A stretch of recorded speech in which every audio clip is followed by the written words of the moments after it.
Are you ready to embark on an adventure through the world of words? Join us on the Reading Revolution and let's explore the exciting world of literacy together. Hi, and welcome back to the Reading Revolution, powered by bookvending.com. I am your host, Josh Gregory. We're heading down to St. Louis, Missouri for this episode to speak with Ymani Wince, the owner and creator of Noir Bookshop, a bookstore dedicated to the Black experience, selling both new and used books by Black authors and people of color. It's a space designed to build community through educational programs and product offerings, and a great program called the Books Are Good Experiment. We're going to jump into that right away.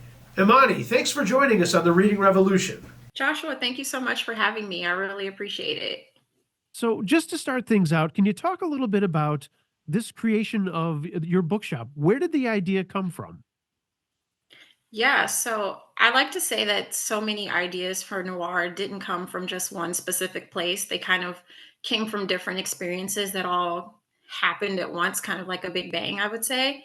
My background, I'm from St. Louis. I grew up, born and raised here. I'm a product of the Ferguson Florissant School District. I went to University of Missouri, Columbia. I studied journalism. And when I was in college, I had an internship every summer at our city's daily paper, the St. Louis Post-Dispatch. And I was at the newsroom. I was in the newsroom August 9th, 2014. And that was the day that Michael Brown was murdered here in St. Louis. And so I was really seeing how a news station or news organization worked with that sort of level of breaking news. And that was unlike anything that I'd ever seen in St. Louis in my lifetime. At the time, I was 20 years old. I believe I was about to turn 21.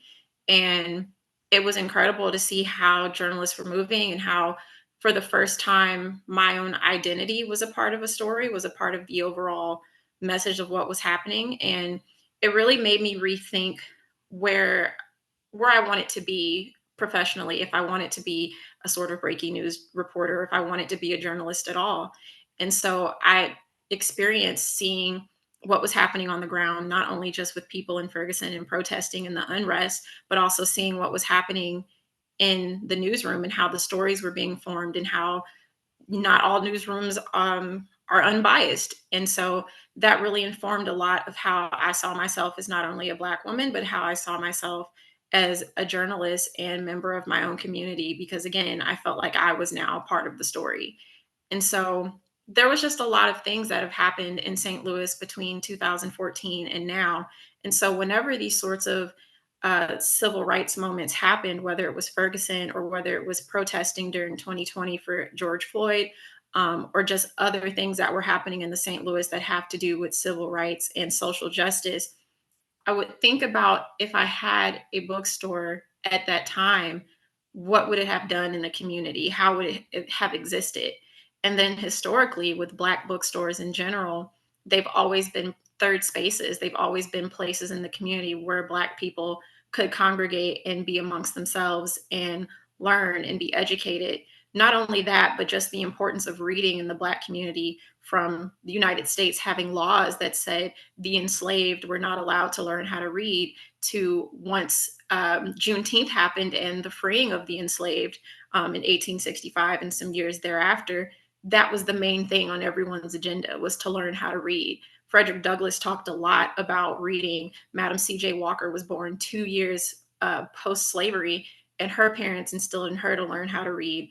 And so it was that kind of history that I thought about, and just thinking about the Black liberation movement during the 1960s and 70s, where the sort of work, the sort of bookstore that I have and promote would have definitely landed me on the FBI watch list. And so I think about those sorts of historical moments and facts, to try to keep in perspective why my bookstore is needed, even when, the highs and lows of an entrepreneur are real.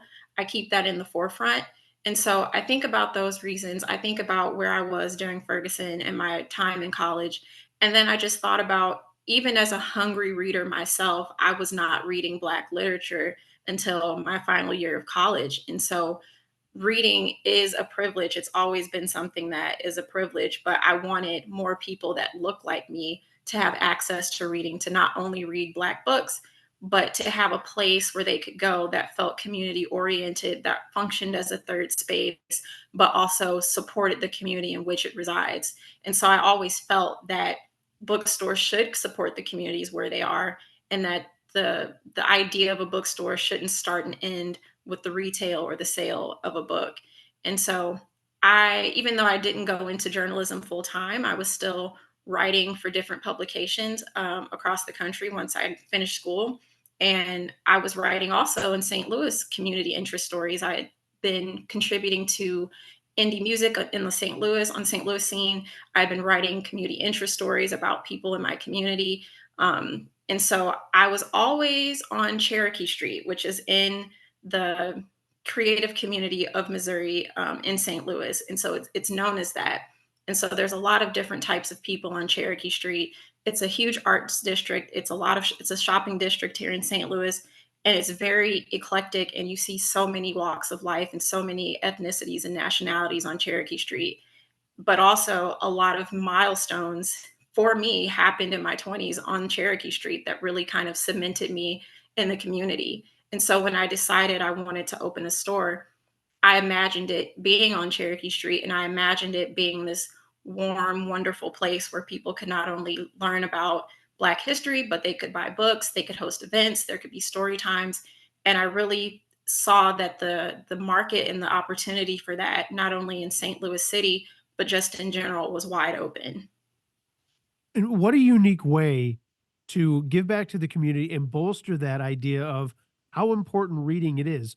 We see statistics all the time from all walks of life that everyone seems to be struggling, especially at the younger years, to get kids to read. And it's amazing that you're being able to pull in a whole bunch of different things. But, at the end of the day, showing that importance and I just can't get my arms around it. We all know how important it is, yet we still struggle to do it as a society. Yeah, I agree. And I think one of the things that has worked for me is I was 27, turning 28 when I opened my store, when I really began conceptualizing the Noir Bookshop, because it didn't start as a full on brick and mortar idea. It started in 2020 as I wanted people to be able to pick up books. So the thing that I loved in quarantine was the curbside pickup. And so there are local independent bookstores in my neighborhood, in my community, where I could look and see if they had a certain book online. And if it was in stock, I was picking it up in 2 hours from their stoop with my mask on. And so the being cooped up from March till May, it was a really great opportunity just to get outside and have fresh air and walk around, see the birds, see the trees, and then pick up books.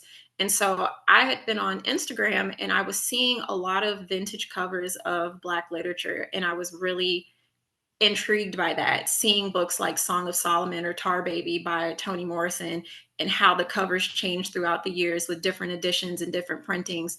But then also just seeing all the other Black books that had these amazing don't see anymore that are not currently being printed. And so I was interested not only in reading the stories, but kind of just collecting the books themselves. And so I would buy them on eBay, I would buy them from other vintage booksellers. I would scour the internet for these copies. And once I got them, I started posting them to an Instagram account called Little Noir Library. And so that's how it started. And so I never really set out to be a bookseller. It was more like I was selling information and telling people about these books and showing them the page with the copyright information and what year it was printed and what edition and why that matters and what happened that year when this book was printed. And so it really, my skill has always been being a communicator and telling people information and talking about books in a sort of passionate way. And I was selling these books for next to nothing, maybe $5 or less, or if it was something that was really cool, maybe it was $12. But really, I just wanted people to know about what I was doing and to know about books and to create an online community, because all we had at that time was Zoom and curbside pickup. And everything that I got, people wanted it. They bought it. They would pick it up from my stoop. And things returned to normal a little bit, or normal as we knew them during 21 to 2020, or 2020 to 2022. And I went back to work, and I was working in tech at the time. And by December of 2021, the idea just kind of came around a little bit more again. And I was on YouTube and I was seeing Black women my age who had opened bookstores. And it just kind of opened this portal into the book selling world, and me discovering so many different Black bookstores around the country. but I say so many, but black booksellers only make up about 6% or less of the bookselling industry. So at the time that I opened my store, I think maybe there was 125 stores at the time, but now there's, I think, close to 150 or just a little bit over it of black owned bookstores. So it really just shows you, out of the 2,500 plus independent bookstores in the US, not even 10% of them are black owned. So that was another big thing, just seeing all of that and kind of putting these ideas together. And I'm a person of community who's created by community, and I shop small, I shop local. I told you Cherokee Street has been a place that was very important to me. So at one point in time, all of my disposable income was going to different businesses on Cherokee Street, whether I was shopping at a black owned craft beer store or shopping at my friend's antique store or shopping for furniture. All of that was contained on Cherokee Street. And so I really wanted to create a place where small business owners or people who had products who were black and brown could have their products in a storefront, but also you had access to books, you had access to community events, you had access to information. And so that's really been the driving force of it. Even though the store is based on three pillars, those three pillars all mean something else, all mean something important to the store, and they all have events and books and things that follow those pillars, and just the way that I run the store. But really, I set out to put books in the community, and that's still true today. I look at, you know, a lot of different industries, a lot of different neighborhoods where at one point in time they were really strong knit, strong close knit communities that you're describing right now. We kind of got away from that, but there seems to be a resurgence of building those neighborhoods back. And with the personality and the passion that you're bringing, what was it like when you first started? How did the community receive, you know, not only that there's a bookshop in town dedicated to the Black experience, but it's from someone who is from here trying to build that community? That's an interesting question because I when I look at my journey with the bookstore, and even when I look at myself, when people ask, how does it feel? I don't really see myself as being up here or above where I am, or even just, I see it as amazing, but I don't internalize it and have an ego about it. But I honestly didn't expect for people to, or for my community to be so welcome and open to the idea as quickly as it happened. Like I said, I announced in December of 2021 that I wanted to open a bookstore. And so I put that online because I had already been coming up with the business plan. I was getting things cemented with my state, getting a business ID, getting a business license, trying to figure out all of those steps of establishing an LLC and what did that look like, and just researching as I was doing it. I was learning about bookselling as I was building a bookshop. And so really my thoughts were to be on the campaign trail for 6 to 8 months, which would include pop-ups around the city so that people could understand me as a bookseller versus me as a journalist in the city. And so I wanted to get that community buy-in and that credibility. And one of the biggest ways I did that was by having a pop-up at an already established store here in St. Louis. And a lot of people came to that event. And this store owner, he allowed me to use his store for the weekend and turn it into a bookstore.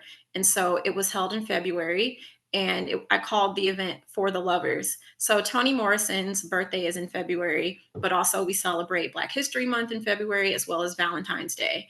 And so I created this sort of themed event of books all about love, no matter what type of love that it was about.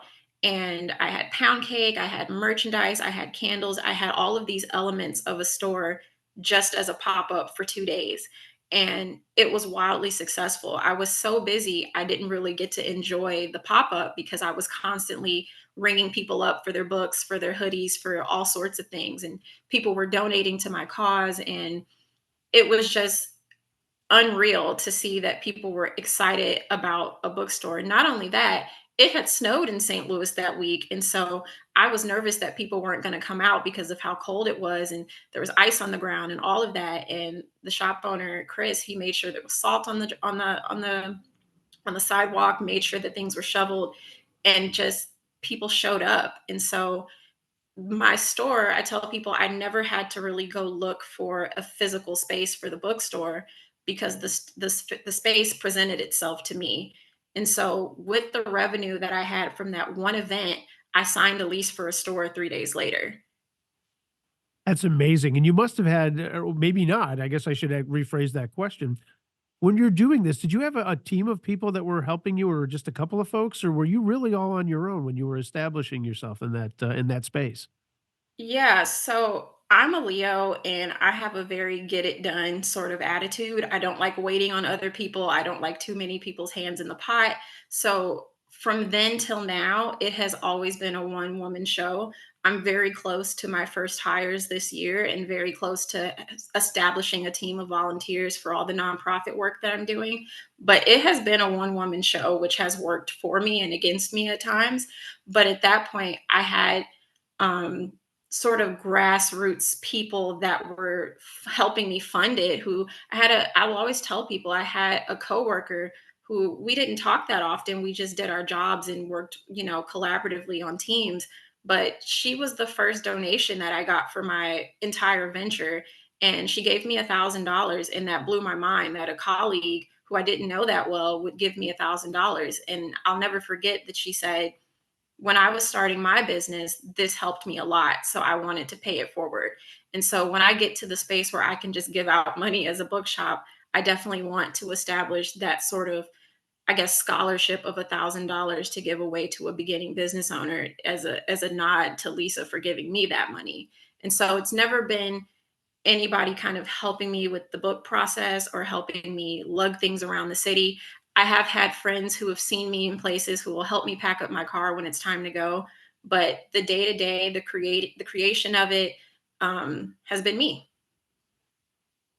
When you mentioned that there's, a number of different events going on and, obviously these other pillars that I want to kind of get into as we continue the conversation, they all seem to work hand in hand. How did you get that kind of synergy for those 3 things to work? When I'm gonna open a bookstore, you think, "Oh, that's all we're gonna do here," but that's not what's happening in the walls of your store. Yeah. So all of my life experiences I credit to helping me open my bookstore. So when I was creating the store, I was working for an ad tech firm called Advocado here in St. Louis, and they are, I will say, Google's answer to the cookie. And so that kind of tells you a little bit about what they do.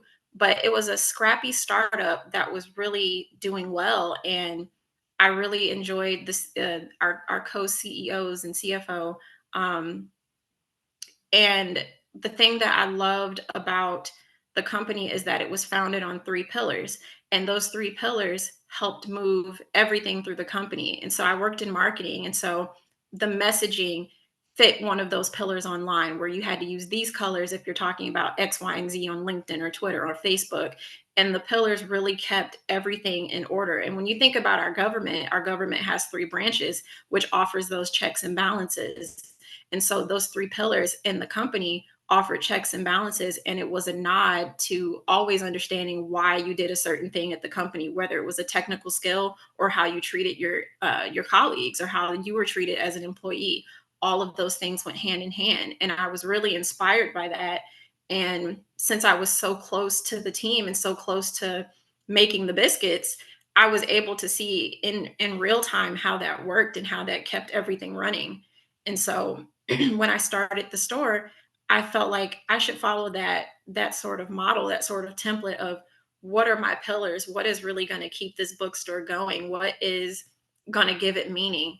And even as the bookstore has been a living and sort of breathing idea, the business plan that I started with is not the business plan I'm functioning on today. And the 3 pillars have kind of kept that in check for me. And there's been times where I'm looking at how I want to do an event, or I'm looking at what I want to do in the next few months, or where I want my business to go as an end game. And those 3 pillars will reveal something to me that I didn't think about before, based on me having my store open, me having day-to-day experience in the store, me learning new things. The pillars in themselves are the same, but the way I look at it has changed. And I love inspiration. How it's such a wonderful word, and being able to translate to other folks that inspiration can come from books, whether you're a young child just learning how to read or an adult who's well read. that inspiration exists in these books that folks can buy and then honestly down the road probably even share on their own. Yeah, and when I say that there are aspects of the store that correlate with each pillar, you're speaking to that directly. Now, books will fit in each one of those content buckets for education, inspiration, and community, but it's also being able to see what you want to be. And so, whether that's the characters of children's books or the books in the store that are offered, the topics of books that are offered in the store, that it also includes authors that visit the store. It includes the entrepreneurs who I allow to sell products in the store, to have pop ups in the store. That's inspiration, or even something that's worked for me. Is I'm young, I'm relatively young. And so I feel like just that in itself, from the way that I present myself, the way I dress, the way that I talk, the way that I just kind of show up as myself, I consider myself like a Black Miss Frizzle, or I'm a big kid that still loves to wear sneakers with dresses and all of that. I feel like that makes it accessible to people, that I don't come across as, a stuffy academic just because I love books. And so I think just me being myself and me being a Black woman that was I a Black woman that has been able to stand up and say, I like these things. Here are all of my interests. Come to my store that's supposed to feel like my grandma's house, but also I'm not afraid to take a chance, even if the whole thing doesn't work. I told myself that I would commit at least 1 year of my life to try to bring this idea forward, because, the pandemic had happened and I felt like, well, why wait? Why wait on all these things to happen? And there were some figures in Hollywood that had passed away during that time that I was devastated by, and I felt like, well, why wait to get these things accomplished? And so I think that that serves as an inspiration within itself, and just me telling people, listen, you don't have to like books just as much as I do, but you can find something that you can grasp onto and hold on to that will help you live a life of your very best possibilities. And I like the approach that you have with, being able to uh, promote the idea of reading from a lot of different genres and not just getting stuck in one thing. I know a lot of us have that experience in high school and college where these are the books you're going to read, and maybe not necessarily keeping a closed mind to just these books, being open to all different authors, all different backgrounds, how important that is to really build on our foundation of being able to interact in society in a meaningful way. I think it speaks to the idea that we are all different, and I think it's easy to, if you're not from a certain racial group, to kind of lump people in together. But if there's anything that I've learned about this experience, even from being a Black person myself, is that we are all different. And I've had African American people, Black people come into my store who said, this is the first time I'm just now getting into reading Black authors. What would you recommend? Or I have met plenty of Black people who have come into the store and let me know they were adopted by a Catholic family, or they were adopted by a white family and a German family, and they were the only Black person in their high school, or they were the only Black kids in their town. And so they're looking for connection and looking for context of, learning about where they come from and who they are. And so I think just offering a space like mine, where I try to make the books accessible and make them attractive to people to want to read, without feeling like you have to have gone to college, you had to have had experiences like Imani. No, books are good and books are for everyone. And I think just being in the community and being able to experience that and being able to touch it with my hands, literally, I've learned and I've seen that where people are economically has nothing to do with their interests and what's going on in their head. I've given away books in the poorest of neighborhoods and went back to my store without a single book. So people are attracted to books. People are interested in them. And I just really wanted to bridge that gap and to show that no matter who you are or where you come from, information is a human right. Now you're incorporating an Inchy the Bookworm book vending machine in, Noir Bookshop. Can you tell me Mhm. how the idea for that came around and what was the idea behind it just to say, we're going to incorporate this unique machine into our community as yet another way to promote the idea of literacy and how important it is? Yeah, so I stumbled upon the company by chance. I had had the idea of a vending machine maybe about 4 or 5 months into owning my store and running my store. But then after experiencing all 4 seasons in my brick and mortar space, I was able to see what times of the year were busier than others, when the foot traffic was good, etc. But then also, I was noticing that children weren't actually coming to the store that often. If they were with a parent, sure, but I wasn't really seeing kids walking around in the neighborhood. And so I really thought about that, and I was thinking, how can I get books where they are, where kids are, where other people are? And so I thought, okay, I can put a vending machine in the airport. I can put a vending machine in the mall. And it started as a, okay, I can make revenue in these ways as well. But then on the back end, outside of the store, I had started working at a local charter school. And so I was building libraries for K through 4 in middle school, but I was also, excuse me, teaching reading intervention. I was working with kids one on one and doing book groups and teaching kids how to read. And it really opened my eyes up in person to the disparities of reading proficiency of Black children and children in my city. And so that really got me thinking, okay, how do we bridge this gap now? And so in between that time, so all these things are happening concurrently. And in between that time, I had applied for a grant here in St. Louis, and I told them that I wanted to have a network of vending machines in different places throughout the city where I could give out free books. And so I would need the funding for that. And my proposal was accepted, and the Noir Bookshop did receive a grant. And so since then I've been working on everything to get a vending machine to kids. And so I wanted the machine to exist in a high traffic, high impact area where I knew kids would interact with it and that there would be adults to kind of help guide that process. And I know that typically you see these vending machines in either schools or you see them in libraries, and they're typically, run by a group of people and they're run by an organization. But this was just me. And so I had started really researching more about the vending machine, and I had seen, I forget the lady's first name, but her name online is Storybook Maze. And I was seeing the work that she did in Baltimore, and I was like, that's really cool. And I just started learning more about the machine itself, and I realized that it could work, and it could work with the grant. And so I chose the Herbert Hoover Boys and Girls Club. It's in North St. Louis, and that is an organization that is just as personal to me as it is to a lot of people in St. Louis. If you look at several athletes that have come from football and basketball, they spent a lot of time at that specific location, and it's housed in North St. Louis, which is a hard socially economically hit area. But that location for the Boys and Girls Club has historically produced amazing athletes and has produced amazing people that have gone on to college and have really lived out their dreams because they had somewhere safe to go, and people that cared for them, and people that put in that development with children. And they have really upgraded their facilities since I was a kid. And so that was the first place that I knew I wanted it to go.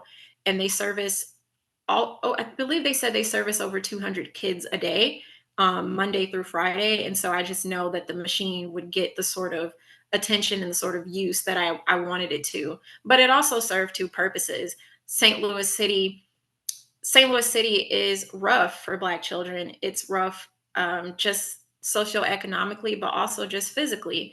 And so, one of the reasons why I stopped putting books into little libraries was because a lot of the little libraries in the harder hit parts of the city, they physically need help. And so I didn't want to collect all these books from the community and then go put them out into the elements or put them in places where they would be damaged. But also, little libraries work when people have something to put back into them. And like I said, a lot of people do not have the disposable income of just buying books to give them away again, or even just having book ownership as a whole.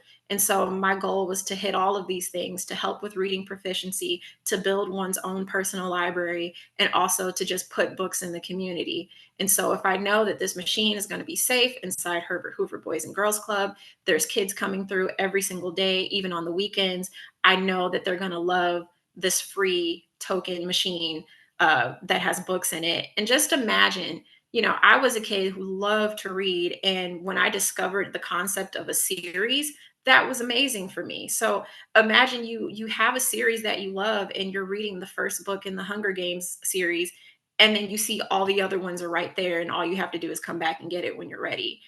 That makes me so excited because I know that there are many kids out there that would just love to be able to go and just get books and have them. You know, libraries are wonderful. They're institutions that I think more people nowadays don't use as much with the advent of being able to download something to your phone or your tablet, laptop, what may, come or be something that they're just more interested in. But what you were just talking about is kind of the really fun part of a bookstore or a book vending machine. It's the magic of the ownership that Mhm. this is mine now. I don't have to take this back. This is my copy. There really is some magic in that. Yeah, I agree. And as you say that, I think about all of the books that I had growing up.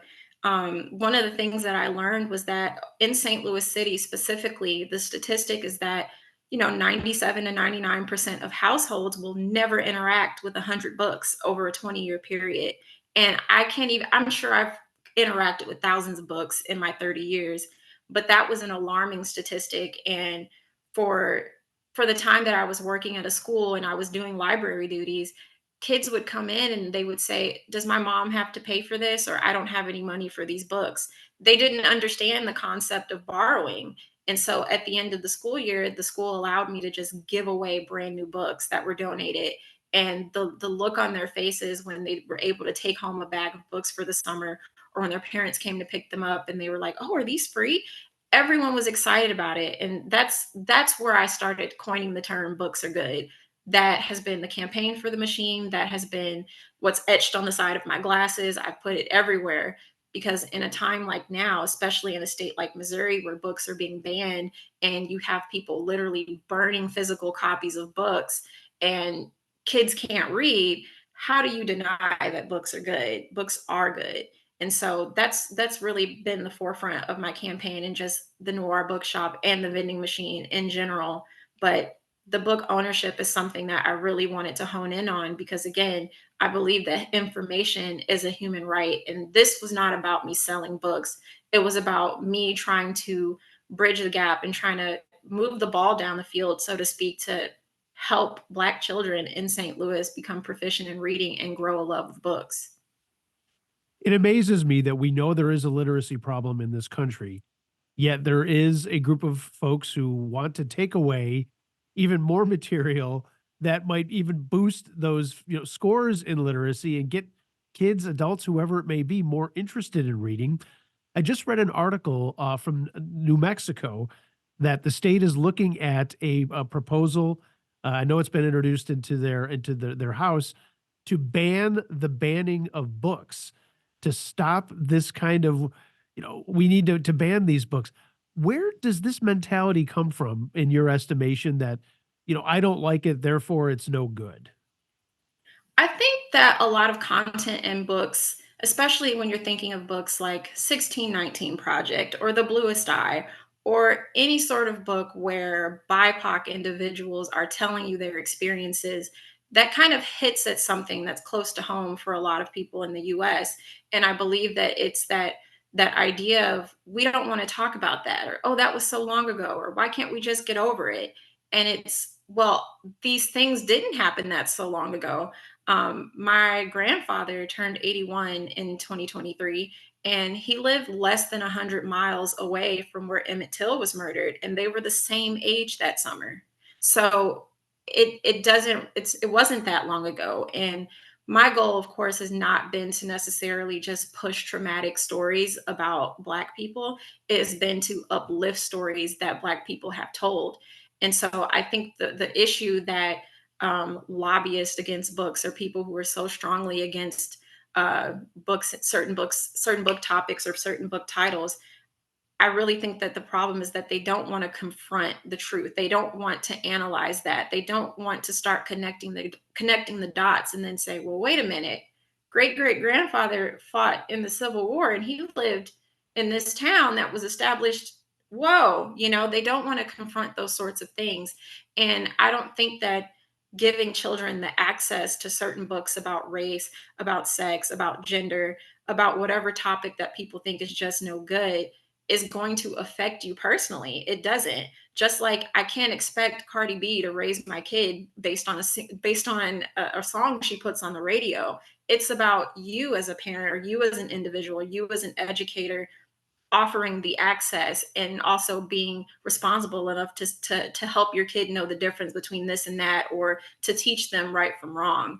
And so honestly, I think it's more so people's personal issues that they can't come to terms with, but I don't believe that one individual or a handful of people should be able to decide what my future kids can read and what they have access to. So there is an importance when talking about the promotion of reading and literacy to not only focus on the act of reading and how to read, but also the issues and the other things that are surrounding it. It all needs to be part of the discussion if we're to see this issue with illiteracy start to dwindle and have more people just being literate enough to get through life. Yeah, I think often about my own family. My grandfather had to stop going to school when he was in the fourth grade. So he didn't have the sort of same opportunities as me and as his children. And so to have a grandfather, to have living grandparents, and one of them, their options was to either be a sharecropper or figure something else out and leave Mississippi. And now his granddaughter owns a bookstore. I think that that is I think that's a big deal, and it also serves twofold to show that we're not that far away from, what my grandfather's childhood was like, but also promoting that you can get further than the past generations, but also those past generations allowed me to get further. If my grandfather had not left Mississippi and come to St. Louis and met my grandma, there'd be no my dad, there'd be no me. And so I really am thankful for the history and for all of that, but also it serves as a driving force for me to remember where I came from, to remember sacrifices of African Americans in this country. And for me, it just really solidifies that literacy is important. Frederick Douglass has a quote that is something to the effect of, you learn to read and you will forever be free. And when he said that, the context of the day was he was a former slave. He did live in the United States post slavery and during it. And I keep bringing that up because we don't talk enough about how important it is that the former enslaved learn to read and why they were not allowed to learn to read when they were enslaved, and how it's so important that third graders become proficient by the time but become proficient in reading at third grade. That the state of Missouri is looking at test scores to decide how large to build jail cells, and they're looking at that data, and all of these things are connected. And so when I tell kids, you know you don't have to love books just as much as me, but you need to find something that you are interested in, and you need to learn how to read, and you need to know your letters, you need to have phonemic awareness, you need to be in school. Because if you're in school, we're going to break that school to prison pipeline. We're going to break those disparities in the Black community, or at least, like I say, move the ball down the field. When you're in school, you have something to hold on to. You're going to do that homework because you want to go to school for football.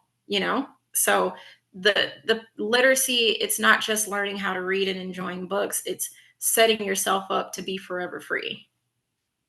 And building on that sense of community, another one of the pillars that we've touched on a little bit here, how can people get involved with Noir Bookshop and the reading experiment that you've got with the Inchy the Bookworm book vending machine? So right now there are three main ways to get involved with that. On my website, on our homepage, you can either donate directly to the machine itself, which will be a tax deductible donation through our nonprofit fiscal sponsor that handles all of those contributions. You can go to bookshop.org and find our wish list that has very specific books that we would like in the machine that reflect the experiences of Black children. If there's a book that you loved when you were a kid and it's not on the list, you can still order it and have it shipped to the store. We're looking for specifically brand new books because I believe that kids deserve to have a brand new book, just like you're walking out of a bookstore. And so you can also donate directly to the store, which helps me keep the lights on, operational costs, and just keep doing this work. Really, people can become involved with volunteering here in St. Louis, which is something that I'll be introducing to the community very soon.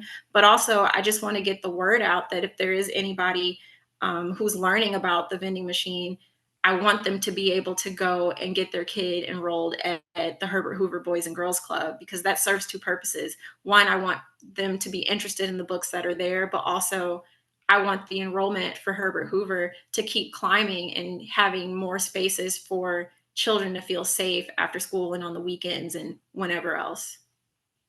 So maybe inspiring anyone who is, watching this or listening to this podcast, what were your favorite books growing up? And, we can skip ahead. And what are you reading now?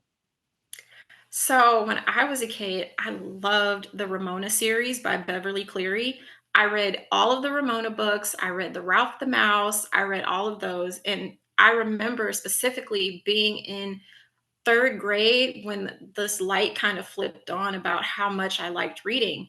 And it wasn't something that I kind of really thought about, but that was the third grade. That was the year that I started reading more and more chapter books and discovering that there was this thing called a series where there was more than one book by that author, and reading the entire thing. I loved the Addie series by American Girl.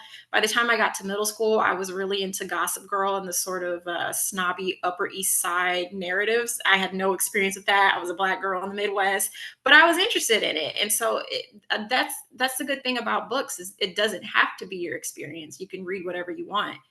And currently today, I read a lot of nonfiction. And so I get questions about, do I read a lot of books that have to do with enslavement and, the mistreatment of African Americans? And the answer is no.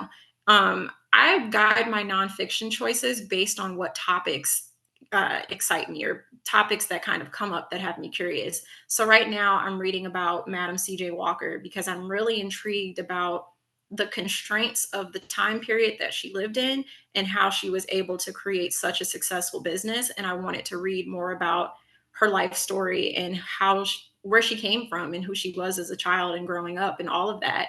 But then I'm also really interested in Black travel. So I learned a lot and gave a presentation in my store about the Negro Green Book and about how the automobile changed Black people and changed how we moved about the country and all of that, and what that led to in sundown towns and those sorts of things. So really, as far as nonfiction, I let topics and curiosity guide me.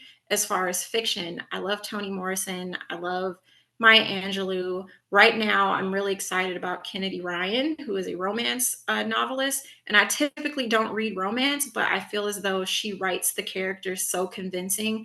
It doesn't feel forced. It doesn't feel like she's pandering to her own community. It's just she's just a really good writer. And so I've been reading advanced reader copies of books that she's got coming out and just trying to read everything that she has. And she's one of those authors that made me remember how I felt when I was in third and fourth grade when I got really excited about reading.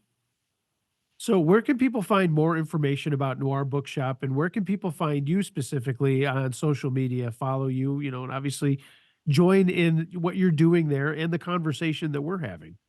Yeah, so to find the Noir Bookshop, you can find us on Twitter, Facebook, and Instagram at the Noir Bookshop, and on my website at noirbookshop.com. And for me specifically, you can find me on Instagram and Twitter at Ymani Wince. It's just my first and last name, YMANIWINCE, where I'm talking about a lot of things. And I feel like on my Instagram, you see a lot more behind the scenes of what it's like for me to run a bookstore, as well as the books that I come across on a day-to-day basis, and just, the musings and quips of a bookstore owner here in St. Louis. As we're moving into the spring months, what's going to be coming down the pipeline here for Noir Bookshop? Well, I'm hoping to start the process of converting my business from LLC to a 503c. And that's going to be a major undertaking. I'm really excited about what that could look like, whether it'll be 100% nonprofit or something like Semicolon did in Chicago, where only 30% of their inventory is for sale. I'm interested in having more volunteers and just the events. And I'm excited to throw another Juneteenth barbecue this summer and really just keep up with St. Louis and keep the conversation moving forward about literacy and books being good. Imani, thanks so much for joining me on the Reading Revolution today. It's been a pleasure to speak with you. Thank you so much. I appreciate this. Thank you. And that'll wrap up this episode of The Reading Revolution. If you haven't already, please like, share, and subscribe to our YouTube channel, and share our podcast on your favorite podcast platforms, whatever that may be. If you'd like to contact us or you have an idea for a guest you'd like to hear on the show, email readingrevolutionpod@gmail.com. My thanks to our technical directors and content creators, David Gagan and Thomas Crane. The Reading Revolution is produced by Jake Blumberg and Connor Russo, and its executive producer is Jay Blumberg. I'm your host, Josh Gregory. We'll see you next time right here on The Reading Revolution.